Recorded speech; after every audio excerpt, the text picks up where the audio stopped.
दिशो दिशः अनादिर्भुर्भुवो लक्ष्मी सुमेरो रुचिराङ्गदः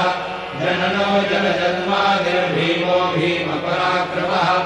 आधारनिलयो धाता पुष्पः सप्रजागरः पूर्वसत्पदाचार प्राणप्रणवप्रणः प्रमाणम् प्राणनिलयः प्राणभृत् प्राणजीवनः तत्त्वम् तत्त्वविदेकात्मा जन्ममृत्युजरादिकः पूर्ववस्वस्तरुस्तारः सविता प्रपितामहः यज्ञो यज्ञपतिर्यज्वा यज्ञाङ्गो यज्ञवाहनः यज्ञभृद्यज्ञभृद्यज्ञी यज्ञभृग्यज्ञसाधनः यज्ञान्तकृद्यज्ञगुह्यमन्नमन्नादेव च आत्मयोनि स्वयं जातो वैखानः सामगायनः देवकी नन्दनस्रष्टा यदेशः पापनाशनः शङ्खभृङ्गन्त